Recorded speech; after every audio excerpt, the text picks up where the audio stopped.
Thank you बेटा। चलो हरे कृष्णा बेटा।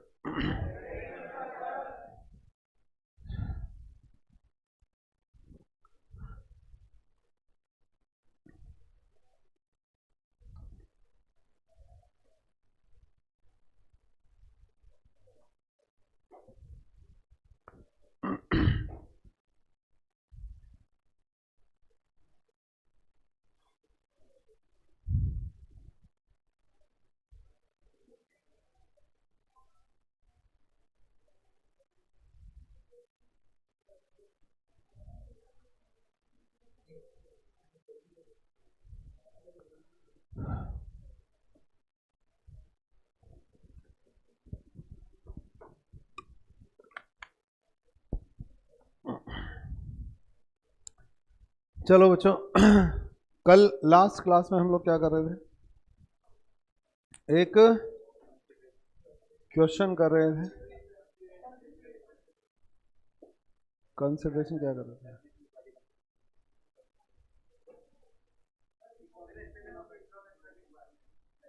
अच्छा अच्छा अच्छा, हरे कृष्णा बेटा। हाँ, कल हमने कुछ लिखा था और आज मंडे है, शायद सब लोग क्या लाए होंगे? बुक्स। मैंने कहा था सामने दिखाने का झंझट आज से खत्म। एक बुक देना बेटा इधर।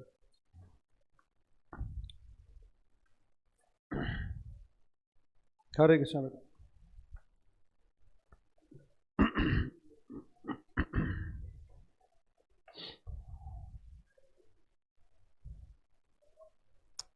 बेटा लास्ट क्लास में हम लोगों ने एक पॉइंट लिखा था, कंसिडरेबल पॉइंट, जिसमें मैंने कहा था कि एक फॉर्मूला मैं आप लोगों को नोट करवा रहा हूँ और उस फार्मूले के थ्रू भी हम लोग काम कर सकते हैं। हालांकि उस फार्मूले की कोई हमें एज सच कोई रिक्वायरमेंट जो हमारा लेवल है उस पर नहीं है, बाकी तो उस फार्मूले के बिना काम होता नहीं है। यानी हमें इस ऑप्शन में बहुत सारी चीज़ें कंसिडर करनी होती है। इस ऑप्शन यही नहीं है जो हम कर रहे हैं, बहुत अच्छा टॉपिक है लेकिन हमारे बहुत एलिमेंट्री है। सबसे पहले मैंने जो एग्जाम्पल कराया था बेटा वो निकालो। सबसे पहले जो सबसे पहले मैंने एग्जाम्पल करवाया था वो आप क्वेश्चन भी अपने सामने रख लो, बुक्स है शायद। आपका क्या था वो?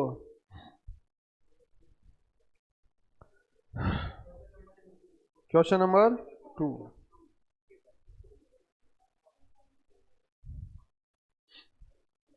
बेटा क्वेश्चन नंबर 2, तो हम लोग क्वेश्चन नंबर 2 एक बार दोबारा देख रहे हैं। सर कर तो लिया, एक बार देख लेते हैं दोबारा, क्या दिक्कत है? ये बताओ, पेज नंबर 3.34, क्वेश्चन नंबर 2।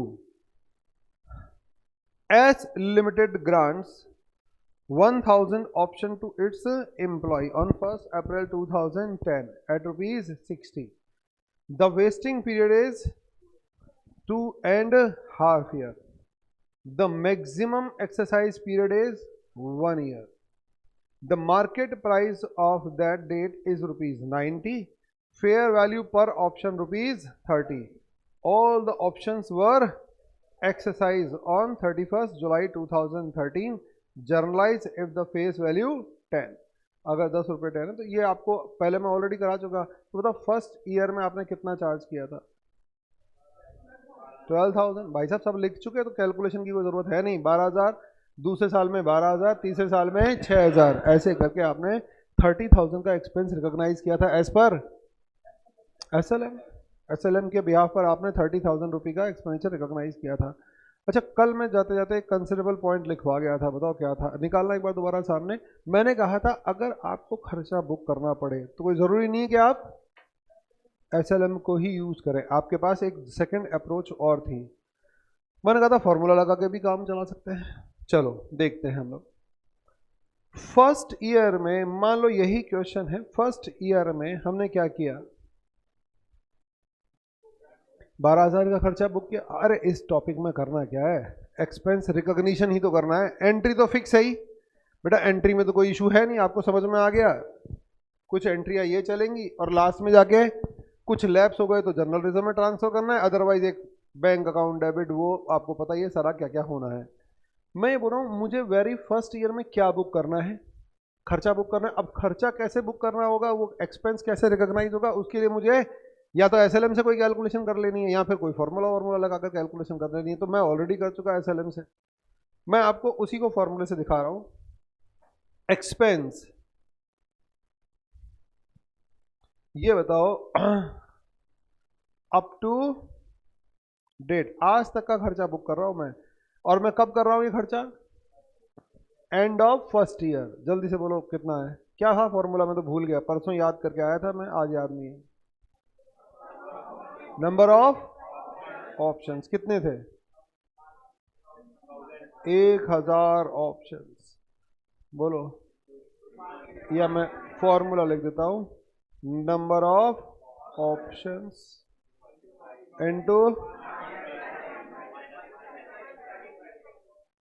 आई बात, रुको रुको रुको, अरे रुको रुको, अच्छा कोई बता सकता है ये क्या लिखा हुआ है? चलो मैं दोबारा लिख देता हूँ और क्लियर कर देता हूँ। 1000 ऑप्शन इनटू मार्केट प्राइस कितना है? 90। एक्सरसाइज प्राइस क्या लिखा हुआ है? अब आ गई बात समझ में भाई, ये टोटल खर्चा लिखा हुआ है, या टोटल लॉस बोल दो या टोटल खर्चा बोल दो। भाई 30,000 ही तो बुक करना है और आपको दिखाई दे रहा है ये क्या है? 30,000 ही तो लिखा है मैंने, तो इसमें कौन सी बड़ी बात है? डिवाइडेड बाय टोटल पीरियड, कितने साल? 2.5 साल। तो बताओ ये क्या आ गया? 1 साल का आ गया, इनटू एक्सपायर्ड ईयर। बताओ, अरे एंड ऑफ फर्स्ट ईयर में मैं खड़ा हूं, एक्सपायर्ड ईयर अरे 1 ही साल तो है बेटा, मैं फर्स्ट ईयर एंड की बात कर रहा हूं आपसे। मुझे अगर मान लो ये फॉर्मूला लगाकर उसमें एक्सपेंस रिकॉग्नाइज करना होता तो मैं कैसे करता, मैं वो बता रहा हूं आपको। तो ये आ गया आपका टोटल 30,000 रुपए, डिवाइडेड बाय कितने साल में बुक करना है? टोटल पीरियड 2.5 साल, इनटू एक्सपायर्ड पीरियड। तो and of first year expired कितना हुआ? 1 ईयर, 1 साल ही तो एक्सपायर हुआ, तो 12,000। और क्या लिखा हुआ है? Expense already recognised. बोलो कितना? 0, क्योंकि पहला ही साल है, तो पहले साल में तो मैंने कौन सा खर्चा बुक कर लिया। तो बताओ ये क्या आ गया? अरे करंट ईयर एक्सपेंस। बोलो कितना? तो बताओ मैं कैलकुलेट क्या कर रहा था? करंट ईयर एक्सपेंस कब? And of first year. अरे गया क्या दिमाग में? तो ये 12,000 आ तो गया, 12,000 तो वहां भी आ रहा था। चलो सेकंड ईयर की बात करते हैं। अगर इस फॉर्मूले से मैं एंड ऑफ सेकंड ईयर निकालता, एंड ऑफ सेकंड ईयर निकालता दूसरे साल के एंड में, तो बताओ मैं क्या करता? एक्सपेंस, बोलो, up to date. Up to date का मतलब समझ रहे हो? आज तक का खर्चा, यानी बिगिनिंग से आज तक का खर्चा। Expense up to date, number of options into market price minus exercise price,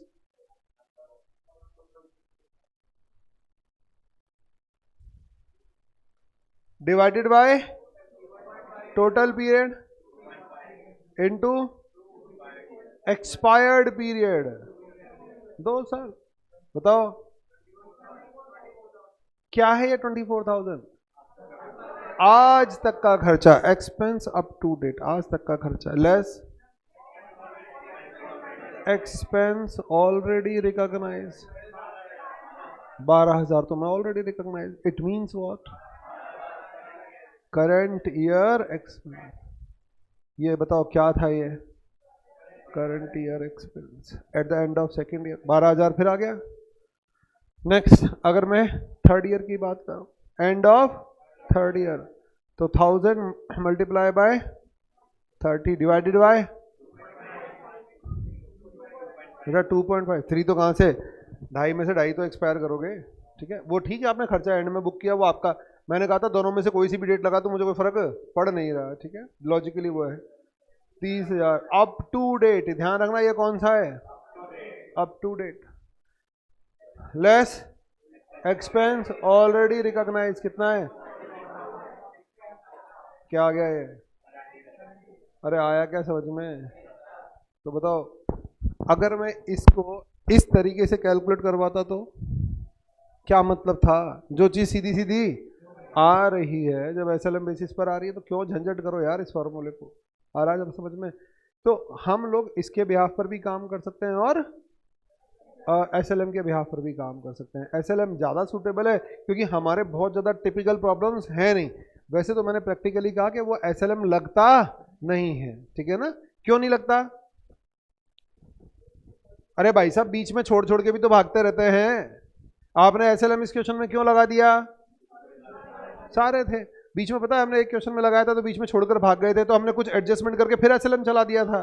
तो हम मतलब एसएलएम को बहुत ज़्यादा प्रायोरिटी दे नहीं पाते। तो बेटा ये क्या है, एक टिपिकल टेक्निक है जिसके थ्रू हम काम कर सकते हैं। लेकिन क्योंकि हमारे पास इस तरह के क्वेश्चंस अवेलेबल नहीं है तो हम लोग, लेकिन फिर भी एक आध क्वेश्चन इन्होंने डाला हुआ है, तो अगर हम इस अप्रोच से समझेंगे तो हमारे लिए बेनिफिशियरी रहेगा। तो मैंने ये भी आपको दिमाग में इंट्रोड्यूस कर दी। तो मुझे लगता है समझ में आ गया। तो हमने जब लास्ट क्लास में फॉर्मूला लिखा था तो अजीब सा लग रहा था, अब शायद सबको याद भी हो गया होगा। जल्दी से बताओ क्या? अरे पहले एक्सपेंस अप टू डेट।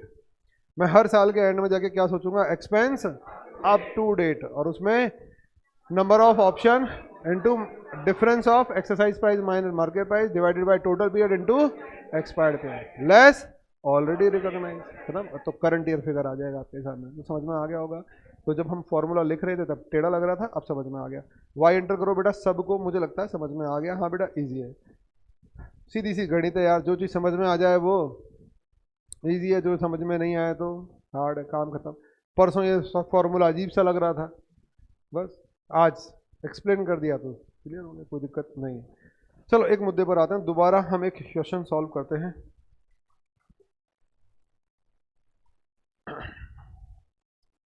बेटा आप एग्जाम्पल नंबर 4 निकालो। Example number 4, example number 4, Ajanta grants 120 shares. Page number है 3.24, page number 3.24, example number 4। Ajanta grants 120 share option to each of its 460 employees.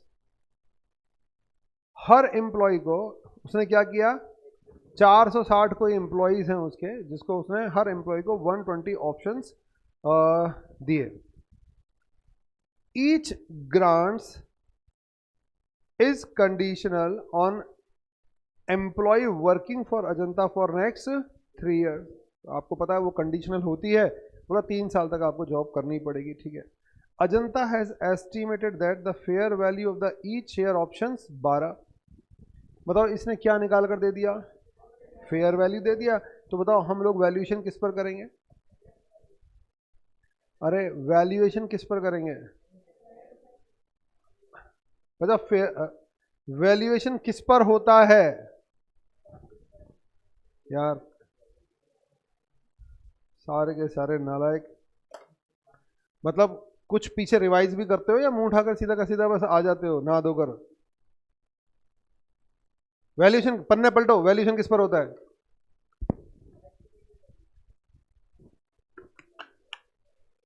पन्ना तो पलटो बेटा। मैंने क्या लिखवाया है? अरे बेटा 2 लिखवाए थे। हाँ अब आई बात दिमाग में। मैंने कहा वैल्यूएशन किस पर होता है, किसी को समझ में ही नहीं आ रहा क्या पूछना चाह रहा हूं।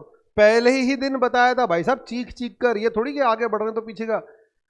अकाउंटिंग एंट्री करने से पहले वैल्यूएशन करना होगा। अब याद आ रहा होगा शायद, धुंधला धुंधला सा ये बताया था कि एंट्री करने से पहले वैल्यूएशन करना होगा। वैल्यूएशन किस पर होगा? इंट्रिंसिक वैल्यू या फेयर वैल्यू पर। कायदे से किस पर होगा? फेयर वैल्यू पर, क्योंकि फेयर वैल्यू हम निकाल नहीं सकते, हमें सिखाई नहीं जा रही, नेक्स्ट लेवल पर सिखाई जाएगी, वहां भी पता नहीं आएगी नहीं आएगी। ये सारी बातें बोली हुई है, आएगा। इसीलिए उन लोगों ने एक चॉइस दे रखी है, बताओ क्या? कि साहब फेयर वैल्यू हम नहीं सिखा रहे, हटाओ। हाँ क्लियर है? किस पर करो?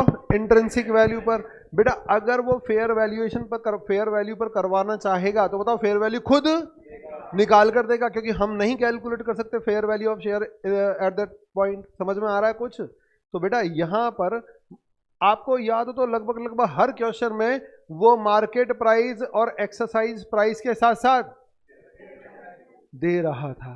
समझ में आया? और मजे की बात क्या थी, वो इन दोनों का डिफरेंस ही फेयर वैल्यू दे रहा था बेटा। और मैंने आपको लॉजिकली समझा दिया था कि इंट्रिंसिक वैल्यू पर इसॉप्स का वैल्यूएशन नहीं हो सकता। भाई साहब जब शेयर 4 साल बाद दोगे तो 4 साल क्या उसका वैल्यू रहने वाला है, उसी का तो आइडिया लगाओगे। आज थोड़ी दे रहे हो कुछ, आज तो एक कमिटमेंट करके बैठ गए, तो आप सोचो ना 4 साल बाद वैल्यू उसका कितना रहेगा। तो वो मुझे वैल्यू प्रेजेंट जो मेरे पास, इसीलिए तो मैंने क्या कहा आपको, ये सारा खर्चा एस्टिमेशन बेस्ड होता है। तो मैं बताओ एक फ्यूचर का क्या लगाता हूं एस्टिमेशन के 4 साल बाद बेटा शेयर की वैल्यू कैलकुलेट, जो एक्सपर्ट होते हैं वो शेयर की वैल्यू एक, समझ में आ रहा है? एक्सपर्ट का मतलब वो अप्रोक्सीमेट फिगर दे सकते हैं आपको कि हाँ ये पोजीशन रहने। यार आप मकान बनवाते हो, 3 मंजिल का मकान बनवाना है, आप मेरे से पूछो साहब कितना खर्चा आएगा, मुझे नहीं पता, बताओ एक कॉन्ट्रैक्टर से पूछोगे तो अब वो आपकी रिक्वायरमेंट पूछेगा, आपको इस मकान में लगवाना क्या क्या है, आपको बोलेगा 3 मंजिल का मकान है साहब, इतने समय में बन जाएगा और ये कॉस्ट आएगी, और वो बताओ 3 साल में बनेगा मकान, तो 3 साल में वो इन्फ्लेशन को कंसिडर करेगा या नहीं करेगा? बेटा वो इन्फ्लेशन को भी कंसिडर करेगा, क्योंकि महंगाई घटती बढ़ती रहेगी, उसको भी कंसिडर करेगा। तो बताओ वो 3 साल का जो खर्चा बताएगा लगभग लगभग वही आएगा। वो हालांकि फिगर क्या है एस्टिमेटेड, लेकिन वो एस्टिमेशन लगाया कितने, वो एक्सपर्ट आदमी ने लगाया है। तो बेटा वो एस्टिमेशन लगभग लगभग अप्रोक्सीमेट ट्रू एंड फेयर ही निकल कर आते हैं, एक्चुअली होते हैं। तो मैंने आपको पहले ये कहानी सुना दी थी, फेयर वैल्यूएशन पर होता है, वो हम नहीं निकाल सकते कि क्या होगा। तो हमारा क्वेश्चन इंट्रिंसिक वैल्यू, इस क्वेश्चन में तो बताओ उसने डायरेक्ट क्या बोल दिया, फेयर वैल्यू इतनी है। तो बताओ मैं वैल्यूएशन करूंगा किस पर, कहानी खत्म। ठीक है, अगर नहीं दे रखा होता तो मैं इंट्रिंसिक वैल्यू निकालता, फेयर वैल्यू और इंट्रिंसिक वैल्यू। वेरी गुड बेटा मोहित। बेटा फेस वैल्यू मानिए, फेस वैल्यू तो मैंने शायद पूरे सेशन में नाम नहीं लिया, ठीक है ना, मन तो पता नहीं कौन सी गणित लगा के बैठा रहता है। फेस वैल्यू, अच्छा फेयर वैल्यू, तो नालायक जो तू लिखेगा वही तो पढ़ूंगा मैं। तूने फेस वैल्यू लिखा तो मैंने फेस वैल्यू, अब तू बदल गया, पता नहीं अब बदला है या पहले बदल गया, अब कहानी सुन सुना के। चलो तो Ajanta limited has estimated fair value of पर option amount ₹12। Ajanta estimates that 25% of employee will leave during the 3-year of period and so forfeited their right to options। Ajanta बोल रहा है कि साहब मुझे ये पता है कि 25% एम्प्लॉय इस 3 साल की सर्विस के दौरान भाग जाएंगे। भैया कैसे पता है उसे, पास एक्सपीरियंस रहा होगा, पहले भी कभी ऑफर किए होंगे, ऐसा होता होगा, 2-4 बार ऑफर किए होंगे उसने। तो बेटा हम जब भी कोई चीज़ एस्टिमेट करते हैं तो वो फ्यूचर हमारे लिए कहीं ना कहीं बेस रहता ही है। तो बेटा 25% छोड़ जाएंगे तो मैं उनके राइट फॉरफिट कर लूंगा। बताओ ये सारी प्लानिंग चल कब रही है, डेट ऑफ ग्रांट पर या बाद में? डेट ऑफ ग्रांट पर। बेटा डेट ऑफ ग्रांट पर वो क्या सोच रहा है कि इतने मल्टीप्लाई बाय इतने, इतने एम्प्लॉय को इतने ऑप्शन दे रहे हैं, फेयर वैल्यू कितना है ₹12, और मुझे क्या लग रहा है 25% 3 साल की ड्यूरेशन में भाग जाने, 25% भाग जाने, और क्या बोलते हैं इसलिए मैं उनके राइट फॉरफिट कर लूंगा। तो कहना क्या चाह रहा है वो, भाई साहब मुझे सोचना ही कितनों के बारे में, 75%। जब मुझे खुद को पता है यार भाग जाएंगे और मुझे देना फ्यूचर में, तो बताओ मैं प्रोविजन बनाऊंगा ही क्यों, मेरा दिमाग थोड़ी खराब है एक्सेस प्रोविजन बनाऊं फिर जर्नलिज्म में ट्रांसफर करता फिर मैं एक्सेस प्रोविजन तो बताओ गलत फहमी में बना लेता हूं। पहले साल मेरे को क्या लग रहा है सब टिकेंगे, दूसरे साल मेरे को क्या लग रहा है सब टिकेंगे, फिर भाग गए तो वो तो बन गया एक्सेस। लेकिन जब मुझे शुरू में ही पता है कि ऐसा होगा तो फिर मैं एस्टिमेटेड फिगर लूंगा। ये बोल रहा है everything turn out exactly as expected. बेटा जो उसने सोचा था ये बोल रहा है वैसा का वैसा हो गया, it is quite impossible but mention है क्वेश्चन में, तो that's why we can assume that. वो बोल रहा है जैसा उसने सोचा था एग्जैक्टली वैसा हो गया, यानी फेयर वैल्यू भी यही रही और 25% भाग भी गए। बोल रहा है क्या करो, calculate the amount to be recognise just like expense, entry वेंट्री नहीं करनी, 5 नंबर का सवाल है। बोल रहा भाई साहब ऐसा करो खर्चा कितना रिकॉर्ड होगा वो बता दो, बस हर साल खर्चा कितना रिकॉर्ड होगा। बेटा कोई लिखेगा नहीं, मेरी बात ध्यान से सुनो और समझना है, मैं आपको नोट करने का मौका दे दूंगा, किसी को लिखना नहीं है। तो मुझे यहाँ पर कैलकुलेट क्या करना है, लिखना किसी को भी नहीं है, मना कर दिया ऑनलाइन वाले बच्चों आपको भी। एक्सपेंस टू बी रिकॉग्नाइज्ड कितने सालों में, 3 सालों में। तो ये हो गया आपका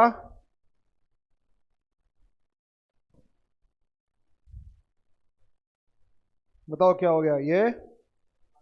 first year beginning and and खर्चा मैं एंड में रिकॉग्नाइज करता हूँ, तो मैं लिखना नहीं है एंड ऑफ फर्स्ट ईयर में लिखा, मैं फर्स्ट ईयर लिख रहा हूँ। It means what? And of first year. ये क्या हो गया? And of second year. और ये क्या हो गया? And of third year.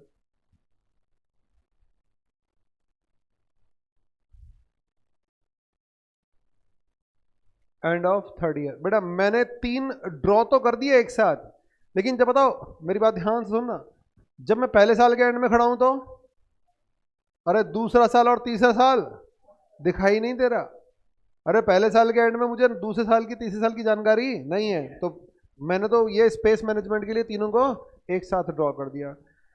तो बताओ टोटल ऑप्शंस।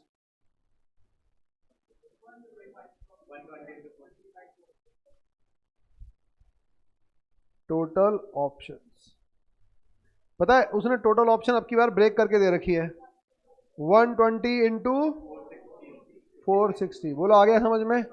ये आपकी टोटल ऑप्शन है। अब की बार उसने पता क्या कर रखा है? नंबर ऑफ एम्प्लॉइज और ऑफर टू ईच एम्प्लॉय दे रखा है। टोटल कितनी हो गई है?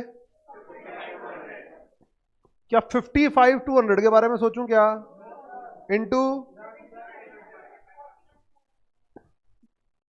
बोलो 41 400 ऑप्शन, 41 400। अरे कुछ गया क्या दिमाग में? भाई साहब आप बोलो साहब 51 जो भी आ रही थी 50 लिखना नहीं है बेटा, मना कर दिया साहब। 55 टू 100 ऑप्शन के बारे में सोचेंगे नहीं, क्योंकि मैं पहले बोल वो क्या बोल रहा 25% भाग जाएंगे साहब, और उनके मैं राइट फॉरफिट कर लूंगा, यानी उनके बारे में सोचूंगा नहीं, मुझे पता है वो भाग जाएंगे। और वो बोल रहा है एग्जैक्टली वही हुआ जो वो सोच रहा था। तो मैं ईयर एंड फर्स्ट से बताओ प्लानिंग करूंगा ही कितने की? मैं तो 75% की प्लानिंग करूंगा। समझ में आ गया? बताओ मुझे ये जो ऑप्शंस है इनका क्या करना है? वैल्यूएशन। किस पर? अरे फेयर वैल्यू बेटा, अभी तो बताया फेयर वैल्यू आ गया। फेयर वैल्यू पर ऑप्शन बेटा गिवन है, पर ऑप्शन 12 रुपए आ गया। तो मुझे बताओ टोटल एक्सपेंस 4,800। कुछ गया क्या दिमाग में? ये आपका आ गया 4,96,800। तो बताओ मुझे क्या करना है? ये तो मेरा पहले साल का एस्टिमेशन है, क्या मुझे सेकंड ईयर के बारे में कुछ पता है क्या? नहीं बेटा, मैं तो एंड ऑफ फर्स्ट ईयर खड़ा हूं, मुझे क्या पता सेकंड ईयर में क्या होगा। तो बताओ मैं क्या करूं? जल्दी बोलो। करंट ईयर एक्सपेंस निकाल के दिखाऊं? तो उसके लिए बोलो एक्सपेंस अब अभी अभी करके दिखाई कहानी सारी। अगर मुझे करंट ईयर एक्सपेंस निकालना है एंड ऑफ फर्स्ट ईयर, तो पहले मुझे क्या करना पड़ेगा? एक्सपेंस अप टू डेट, आज तक का खर्चा बताना बेटा। टोटल एक्सपेंस कितना? 41,400 ऑप्शन मल्टीप्लाई बाय, अरे भाई साहब रुको, टोटल एक्सपेंस समझ में आया? ये क्या है? Number of option multiply by market price minus exercise price, या फिर total option multiply by fair value. समझ में आ गया? और मैं प्रायोरिटी किसको दूंगा? फेयर वैल्यू को। मैं फॉर्मूला नहीं लिख रहा, मैं इंटरेस्टेड भी नहीं हूं, समय खराब होगा। Divided by total period 3 years multiply by expired period 1 year. तो बेटा ये आ गया आपका 1,65,600। क्या बात समझ में आई? लेस बेटा पीछे कोई लिख रहा है क्या? लेस बोलो फटाफट। एक्सपेंस ऑलरेडी रिकॉग्नाइज, जो खर्चा पहले से रिकॉग्नाइज नील। तो बताओ ये क्या आ गया भाई साहब? ये आ गया करंट ईयर एक्सपेंस। बोलो 160। गया क्या दिमाग में? चलो ये पहले साल का खर्चा बुक कर लिया, एंट्री वेंट्री बोली नहीं है, अगर बोलता तो मैं इससे एंट्री कर डालता। अब बताओ कहां जाऊं सीधा? सेकेंड ईयर एंड में। सेकेंड ईयर में टोटल ऑप्शन 41,400 ऑप्शन। बोलो समझ में आ रहा है? फेयर वैल्यू टोटल खर्चा गया क्या दिमाग में? बताओ। डिवाइडेड बाय 12 इंटू 2 ईयर्स, बोलो 3,31,200। एक्सपेंस ऑलरेडी रिकॉग्नाइज, लेस करना है तो 165,600। आई क्या कहानी समझ में? थर्ड ईयर बोलो।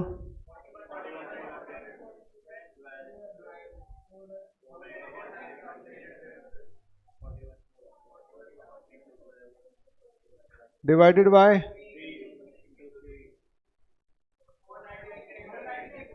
496, 331, ये दोनों बुक हो चुके। क्या कहानी समझ में आई? सबको समझ में आ गया? 5 नंबर का सवाल है। सर इतना समय खराब करवा दिया।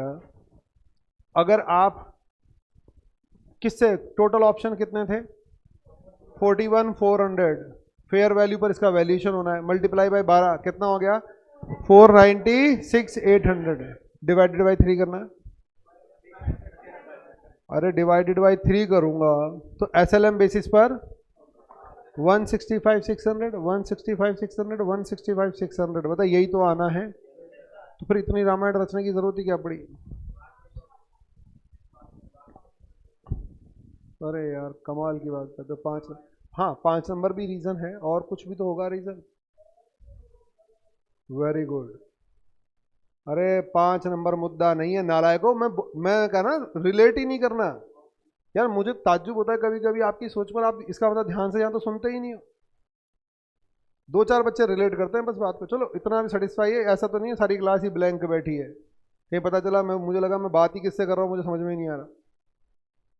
ये इतनी रामायण बताने के पीछे रीजन ये था बेटा, ये इतना ओपनली मैंने इसमें बुक में भी इतना ओपनली नहीं लिखा हुआ, नेट करके लिखा हुआ, अभी बुक का दिखाता हूं। मैंने आपको ये बताया पहले, ये क्या है मेरा एस्टिमेशन ही तो है। चलो क्वेश्चन ने बोल दिया कि हमने पहले साल क्या माना था, 25% छोड़कर भाग गए, और उसने कहा साहब वैसा ही होता भी रहा, तो बेटा पहले साल 25% छोड़कर भागे तो ये सही है। फेयर वैल्यूएशन आपने, मैंने कहा ना फ्यूचर एस्टिमेट किया कि इतना शायद वैल्यू रहेगा हमारे शेयर का, 3 साल बाद 12 रुपए का हमारा नुकसान हो जाएगा। ये टोटल एक्सपेंस बनता है। बोलो आ गया समझ में? क्या ये नहीं हो सकता कि सेकेंड ईयर एंड में 25% तो गए ही गए, साथ में 5-7% और भाग गए? समझ में आ गया? यानी नहीं भी भागे तो कुछ सिचुएशन ऐसी क्रिएट हो गई कि हमें लग रहा है कि अब की बार 30-35% लोग भाग जाएंगे। भाई हमारा एस्टिमेशन बदल सकता है, या एक्चुअल में लोग छोड़कर भाग गए तो रियलिटी बदल सकती है। तो आपको नहीं लग रहा कि सेकेंड ईयर में ये बदल सकता है? अरे बदल सकता है।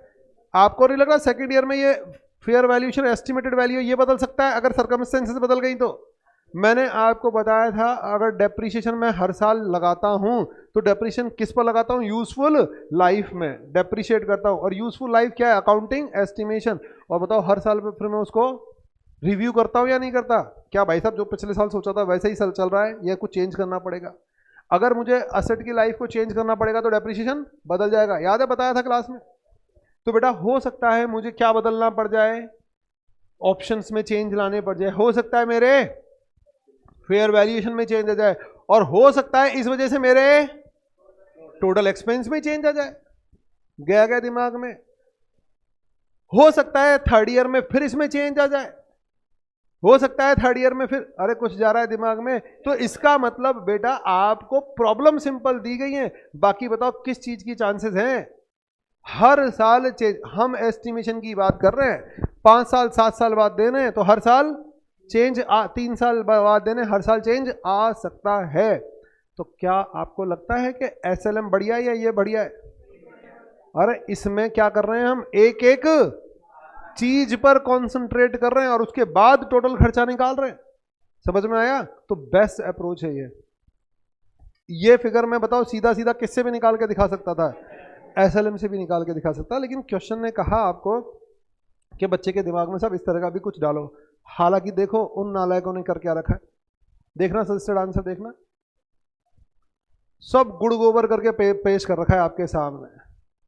अरे आ रहा है समझ में? सब कुछ गुड़ गोबर कर दिया, हालांकि बात अच्छी समझाना चाह रहे हैं, लेकिन पता नहीं किसने महाराज ने लिख दिया 1/3, फिर क्यूमुलेटिव एक्सपेंस 1/3 क्यूमुलेटिव एक्सपेंस। अरे भाई जब तुम चीज समझाना चाह रहे हो तो यहाँ तो समझाओ मत बच्चे को, या फिर तरीके से प्रेजेंट करके दिखाओ बच्चे को। तो इन लोगों ने बताओ इन चीजों को क्या कर रखा है, सारी चीजों को बेटा छुपा रखा है। हालांकि वो समझाना यही चाह रहे हैं, लेकिन इन सबको छुपा दिया और नेट करके दिखा दिया। वहां देखो आपको ये क्यूमुलेटिव आया कहां से, ये रहा क्यूमुलेटिव। अरे आ रहा है समझ में? ये आ रहा है क्यूमुलेटिव, इस तरह से आ रहा है। तो मुझे लगता है मेरी बात शायद अच्छी तरह से समझ में आ गई। बेटा इन लोगों ने ये जो ये आपको प्रिंट करके दिया है, ये नेट कर दिया इन्होंने, और मैंने इसी को ओपन कर दिया, तो इसके फुल मार्क्स मिलेंगे। आप चाहो तो ये लिख लेना, चाहो तो वो नेट बेसिस पर जल्दी लिखा जा सकता है, लेकिन वो जल्दी लिखने के चक्कर में कॉन्सेप्ट क्लियर नहीं हो पाएगा, फिर वो रटने वाला फंडा है, तो मैंने उसको ओपन करके दिखा दिया। सबको बात समझ में आ गई? बेटा ऑनलाइन वाले बच्चों जल्दी से बोलो, सबका क्लियर है? बेटा जल्दी से बोलो। मैंने आपके सजेस्टेड आंसर को ओपन करके तरीके से प्रेजेंट कर दिया बस। तो ये आपका प्रेजेंटेशन था, प्रॉपर प्रेजेंटेशन। सारे बच्चे लिखो फटाफट, और एग्जाम में ऐसा लिख सकते हो, कोई दिक्कत नहीं, फुल मार्क्स मिलेंगे, क्योंकि यही उन लोगों ने लिखा है।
ये क्या हो गया बैठे बैठे?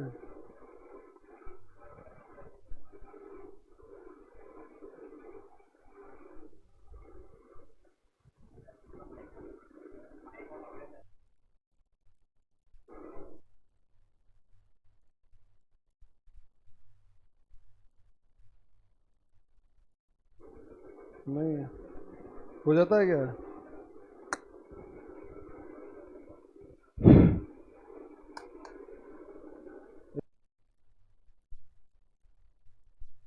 आवाज वहां से, रुक जा एक सेकंड, रुक जा, हो गया बंद। ये पता नहीं क्या, अब की बार स्टार्ट हो जाए तो बुला लेंगे।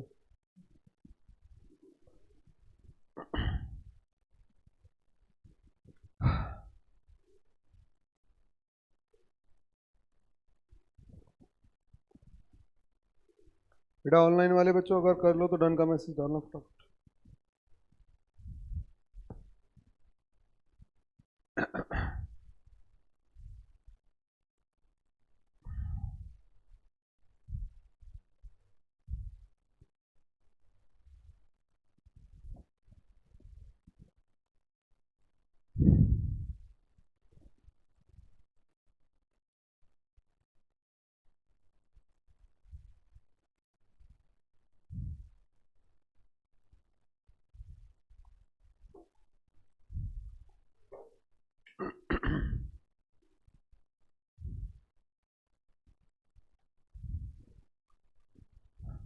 इधर हो गया सबका?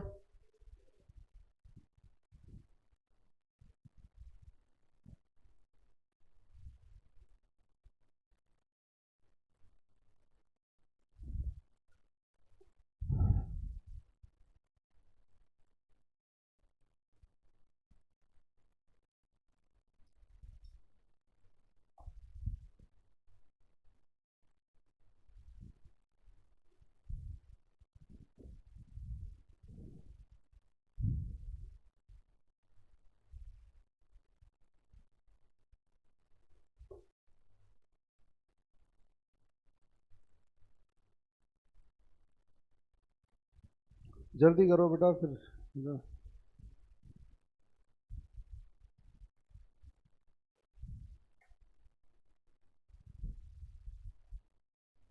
हटा दूं, यहाँ पर सबका हो गया नोट? चलो डन, ओके। तो ये एक क्वेश्चन हमने किया, और जो हम डायरेक्ट एसएलएम से भी कर सकते थे, लेकिन मैंने बताया मैंने वैसा क्यों किया। बाकी आपकी चॉइस है, आप जो इसका सजेस्टेड आंसर है वो डायरेक्ट लिख सकते हो, या फिर जो मैंने बताया वैसे लिखा जा सकता है। चलो एक और क्वेश्चन देखते हैं आगे। ये 5 नंबर का क्वेश्चन है बेटा, तो देख लेना अपने हिसाब से। अब मैं एक क्वेश्चन करवा रहा हूँ आप लोगों को, कोई कुछ लिखेगा नहीं, और ये क्या है आप लोगों का होमवर्क। मैं लिखने नहीं दूंगा कुछ भी, आप लोगों को करके लाना है, और दिक्कत आए तो बताओ क्या देख लेना, फिर वीडियो देख लेना एक बार। चलें आगे। तो कॉपी पेन बंद रख दो सारे, बंद कर दो सारे, कॉपी पेन बंद कर दो, और अगर फिर बोलोगे तो कल दोबारा एक बार तेजी से फिर बता दूंगा। तो भाई आपका होमवर्क है एग्जाम्पल नंबर 6, एग्जाम्पल नंबर 6। हालांकि मैं इसका पूरा का पूरा एक्सप्लेनेशन आपको देकर जा रहा हूं। C limited grants 100 stock option to each its 1000 employees, 100 option to each 1000 employees, इसका मतलब 1,00,000 ऑप्शन हो गए on 1 April 2011 for ₹20 depending upon to employee at the time of vesting the option.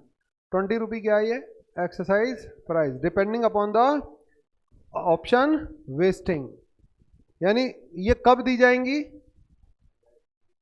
जब ऑप्शंस वेस्ट हो जाएंगी। Depend upon the vesting the options, जब वो vest हो जाएंगी।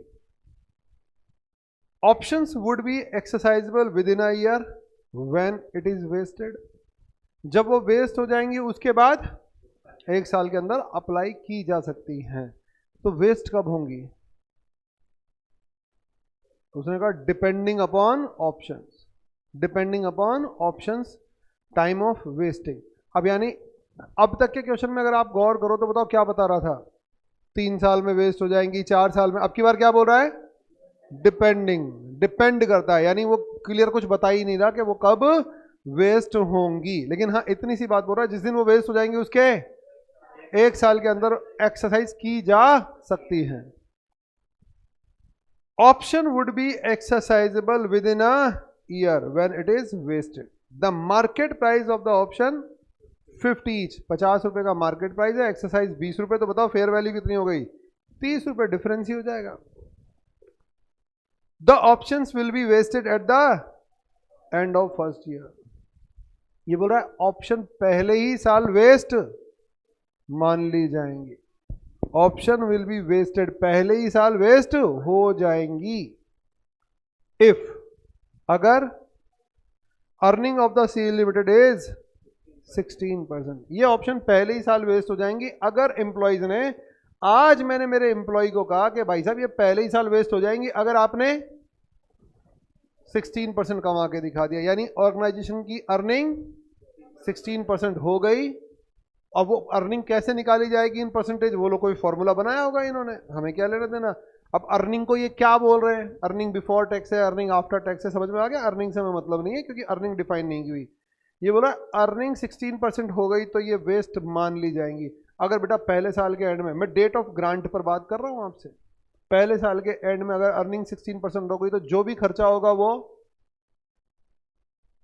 अरे एक ही साल में बुक होगा या नहीं होगा, मान लो 10 लाख रुपए का खर्चा हो रहा है ESOPs के नाम पर, तो वो सारा का सारा खर्चा पहले साल में ही बुक हो जाएगा क्योंकि ऑप्शंस पहले साल ही वेस्ट हो गई। अरे 4 साल में वेस्ट होंगी तो 3 साल में, तो 3 साल आप यही तो कर रहे हो। वो बोल रहा है पहले साल में वेस्ट हो जाएंगी, अर्निंग 16% हो गई तो इसका मतलब सारा खर्चा पहले साल ही बुक कर दिया जाएगा। और it will be vested at the end of. Employee बोले भाई साहब अगर पहले साल में 16% अर्निंग नहीं हुई, आपने तो टारगेट बहुत बड़ा दे रखा है। मान लो आपके पिताजी बोल दें कि मैं तुझे BMW दिला दूंगा अगर तेरी ऑल इंडिया फर्स्ट रैंक आ गई तो। इंटेलिजेंट हो आप? अरे किसी ढोल को थोड़ी बोलेंगे, ढोल को तो पता चल जाएगा पापा बेवकूफ़ बना रहे हैं। मेरे तो पास होने के लाले पड़ जाते हैं और ये बोल रहे तेरी फर्स्ट रैंक आ जाएगी ऑल इंडिया। समझ में आ गया? एक इंटेलिजेंट बच्चा है, दिन रात मेहनत भी कर रहा है, उसको पता क्या बोल रहे हैं, फर्स्ट रैंक आ गई तो BMW। आपकी इच्छा है सब BMW में ही घूमेंगे, 2-4 को उड़ाएंगे फिर जेल जाएंगे, ठीक है ना? आपका मन है, क्या रहेंगे क्या? पिताजी बोल रहे हैं मैं दिला दूंगा तुझे, पक्का दिला दूंगा, ठीक है। अब वो तो फ्यूचर बताएगा दिलाएंगे या नहीं दिलाएंगे, लेकिन उन्होंने प्रॉमिस कर दिया। अब आपको क्या लग रहा है, पापा आपने टारगेट बहुत बड़ा दे दिया, मैं रैंक तो ला सकता हूं लेकिन फर्स्ट रैंक आएगी या नहीं आएगी नहीं पता। तो फिर पिताजी ने कहा चलो ठीक है, फर्स्ट रैंक नहीं आई तो 1 to 10 में आ गया तो दिला दूंगा। आपने कहा वो भी दिक्कत वाली बात है, समझ में आया? पापा ने कहा लास्टली फर्स्ट टू 50 में आ गया और नहीं आया तो तेरी ऐसी की तैसी, कोई BMW नहीं पड़ता रहे बस। ये मत सोचना पास होने पर दिला दूंगा। तो पापा ने पहले क्या कहा, फर्स्ट रैंक। आपने कहा टारगेट बड़ा है, पापा ने टारगेट को छोटा किया 1 to 10। आपने कहा ये भी बड़ा है, तो लास्ट ऑफर क्या दिया 1 to 50। यानी उन्होंने कहा 3 चॉइस दे रहा हूं, अगर तीसरे में भी तू बोल रहा है मैं सेटिस्फाई नहीं कर पाऊंगा तो फिर कोई लेना देना नहीं है। समझ में आया? अब ये पोजीशन यहां पर है, कंपनी बोल रही है साहब कि पहले साल में ये वेस्ट हो जाएंगी अगर आपकी एवरेज अर्निंग 16% है। आपने कहा टारगेट बड़ा है, तो कंपनी ने एक ऑप्शन और दिया, और it will be vested at the end of second year if average earning कितनी है, average earning is 13% for 2 years. अगर एवरेज अर्निंग नहीं बोला है, ध्यान रखना क्या बोला है, एवरेज अर्निंग बोला है। एवरेज का मतलब फर्स्ट ईयर और second year divided by 2।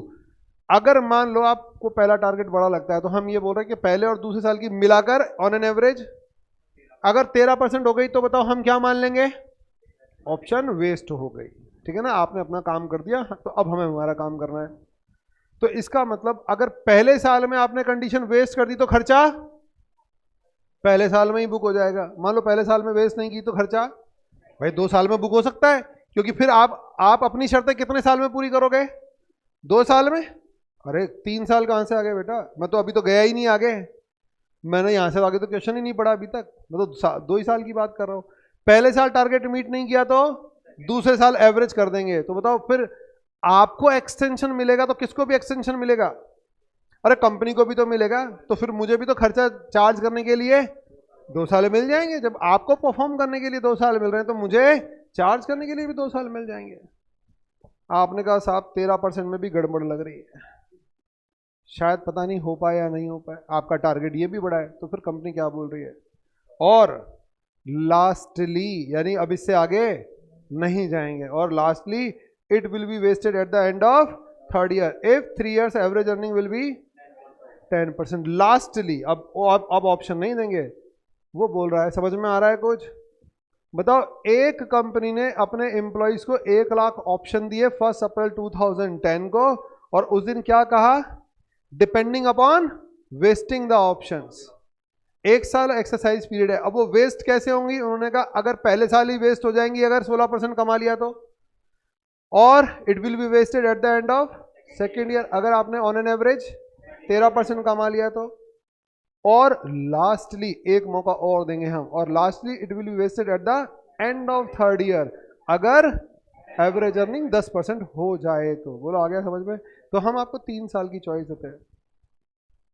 Next ये बोल रहा है 5000 अनवेस्टेड ऑप्शन स्लैब्स ऑन 31 मार्च 2012, यानी कब, and of first year. 5000 unvested, unvested का मतलब जो वेस्ट ही नहीं हुई थी, तो पहले साल में ही क्या हो गया, छोड़कर भाग गया। 4000 अनवेस्टेड ऑप्शन स्लैब्स ऑन 31 मार्च, यानी वेस्ट नहीं हुई थी, 4,000 यहाँ भाग गए। 3,500 unvested option slabs on 31 March 2014। Consider the fair value 30। तो मैंने तो ऊपर ही बता दिया था आपको, 50 माइनस 20 फेयर वैल्यू 30 हो गई। इसमें समझ में आया? मुझे बताओ इसका मतलब ऑप्शन कब वेस्ट हुई, कैसे पता चला? बेटा एवरेज, यार नालायकों, जितना पढ़ाया ना केवल वहीं तक, एवरेज कहां से आ गया?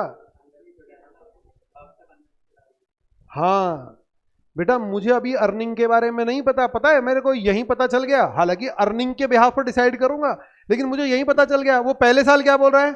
Unvested labs. दूसरे साल क्या बोल रहा है? Unvested lab. तीसरे साल क्या बोल रहा है? Unvested labs. इसका मतलब ये तीसरे साल में वेस्ट हुई है, इसका मतलब तो यही है। हालांकि अभी हमें हमें डिसाइड करना है अर्निंग से, लेकिन अर्निंग तो अभी तक बता ही नहीं। लेकिन यहाँ अनवेस्टेड अनवेस्टेड अनवेस्टेड वर्ड 3 साल के एंड तक लिखा है, इसका मतलब ये वेस्ट 3 साल में ही हुई है। यानी पहले साल भी नहीं हुई, दूसरे साल भी नहीं हुई, तीसरे साल में, तीसरे साल तक अनवेस्ट चली है। चलो ठीक है। Following will be the earning of the company 3 years. ये बताओ कौन सी अर्निंग है, एस्टिमेटेड या एक्चुअल?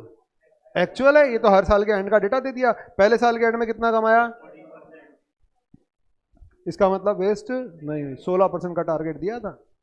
दूसरे साल के एंड में तो हमने दूसरे साल के एंड में एवरेज 12% का एवरेज 13% का टारगेट दिया था। इसमें एवरेज अगर 2 साल के एंड में देख रहे हैं तो भी वेस्ट नहीं हो रही। तीसरे साल के एंड में हमने एवरेज 10% का टारगेट दिया था, तीसरे साल के एंड में 10.33, यानी ये वेस्ट हो रही है, एवरेज टारगेट आपने अचीव कर लिया। अरे कुछ आ रहा है समझ में? तो हमने तो हालांकि अर्निंग देखने से पहले ही पता लगा लिया था कि कितना समय लग गया, 3 साल लग गए, क्योंकि उसने ऊपर ही वेस्टेड वेस्टेड वेस्टेड लिख दिया था। हालांकि यहां से और क्लियर हो गया कि टारगेट एक्चुअल में तीसरे साल ही अचीव हुआ है। 850 employees exercise their vested options. बताओ एक्चुअल में कितनी ऑप्शंस वेस्ट हुई? बेटा 1 लाख ऑप्शन में से 4,000 एक, 5,000 एक भाग गए, 4,000 एक भाग गए, 3,000 एक भाग गए, तो 87,500 ऑप्शंस वेस्ट हो गई। अप्लाई कितनी की गई? 850 एम्प्लॉइज ने, एक एम्प्लॉय को कितनी दी गई थी? 100 ऑप्शन दी गई थी, यानी कितनी हो गई? 85,000, यानी 87,500 ऑप्शंस वेस्ट हुई, उसमें से 85 अप्लाई की गई। रिमेनिंग ऑप्शंस वर अन एक्सरसाइज। कितनी ऑप्शन? 2,500 ऑप्शंस अनएक्सरसाइज रही। Next, during the end of contractual life pass journal entry. आपको इनकी एंट्री बनानी है, तो मुझे पता चल गया कि एंट्री तो मेरे लिए कोई इशू है ही नहीं, एंट्री तो मुझे आता है। बताओ मुझे क्या रिकॉग्नाइज करना है? बेटा एक्सपेंस कैसे रिकॉग्नाइज होगा, यही तो पता लगाना है कि पहले साल के एंड में एक्सपेंस कितना आएगा, दूसरे साल के एंड में कितना आएगा, और तीसरे साल के एंड में कितना एक्सपेंस रिकॉग्नाइज करूं। मुझे ये टारगेट फिक्स करना है बस। तो मुझे एक बात तो समझ में आ गई कि एक्सपेंस रिकॉग्नाइज करना ही इस समय में, और मैंने आपको अब तक बता दिया एक्सपेंस रिकॉग्नाइज करना इशू, एंट्री करना इशू नहीं है। मैंने आपको स्टार्टिंग में बताया था ऑप्शंस जब दी जाएंगी तो बताओ कुछ कंडीशंस लगाई जाएंगी। ये कौन सा क्वेश्चन है? मैंने कहा था service condition plus performance condition 2 लगाई जा सकती है आपके पास। मैंने आपको कहा भी था सारे क्वेश्चन किसके हैं? सर्विस कंडीशन के। कोई मैंने कहा एक आध, क्योंकि पहले आपके सिलेबस में क्या था, मैंने बेटा पहले बोल चुका हूं, मैं दोबारा बताता हूं। गाइडेंस नोट था, इस पर आईसीआई ने गाइडेंस नोट इशू कर रखा था। वो गाइडेंस नोट था, तो उसमें बहुत अच्छे अच्छे क्वेश्चन थे, तो उनमें से एक आध क्वेश्चन गाइडेंस नोट तो विड्रॉ कर लिया, लेकिन उसमें से ये अभी एक आध क्वेश्चन अच्छे पड़े रह गए, बाकी तो इन्होंने बहुत एलिमेंट्री बनाकर छोड़ दिया। तो इस क्वेश्चन में आपको पता है सर्विस कंडीशन के साथ साथ, अरे भाई परफॉर्म करने के लिए सर्विस तो पहले करनी पड़ेगी ना, तो परफॉर्मेंस कंडीशन है कि आपको ये कमा के दिखाना पड़ेगा। तो ये परफॉर्मेंस कंडीशन बेस्ड क्वेश्चन है, और परफॉर्मेंस कंडीशन में मैंने क्या कहा था, वो फॉर्मूला हमें काम करेगा। क्या कहानी समझ में आई? तो ये ऑप्शन 3 साल में वेस्ट हुई हैं। चलो, हालांकि मैं सोच रहा था होमवर्क में दूंगा, लेकिन ये होमवर्क हो नहीं पाएगा, क्योंकि इसका एक्सपेंस रिकॉग्निशन टेबल बताओ क्या करना पड़ेगा? बेटा मुझे बनाना पड़ेगा। मैं सोच रहा था एक्सपेंस रिकॉग्निशन टेबल बना दूंगा और फिर क्या दे दूंगा आपको, होमवर्क दे दूंगा, क्योंकि एंट्री में तो कुछ इशू है नहीं इसके। एंट्री तो ये है कि 3 साल तक करनी है, लेकिन वो टेबल बन नहीं पाएगी, क्योंकि टेबल बनाने के लिए कम से कम 15 से 20 मिनट चाहिए, वो है नहीं। तो चलो एनालिसिस यहां तक का। सर साउंड नहीं आ रहा, साउंड नहीं बेटा, साउंड तो क्लियर है। साक्षी, अनुराग, मोहित, बेटा आवाज आ रही है? क्योंकि यहां से तो आवाज आ रही, क्लियर है बेटा। धीरज आप चेक करो आपके यहाँ इशू है, क्योंकि यहां से तो बिल्कुल करेक्ट है। तो बेटा आज के लिए इतना, ये क्वेश्चन होमवर्क नहीं है, मैं विड्रॉ करता हूँ, ठीक है ना। तो कल हम लोग इस क्वेश्चन को क्लास में डिस्कस कर लेंगे, क्योंकि आज वो हो नहीं पाया पूरा जो कराना था। हरे कृष्णा बच्चों, ठीक है ना।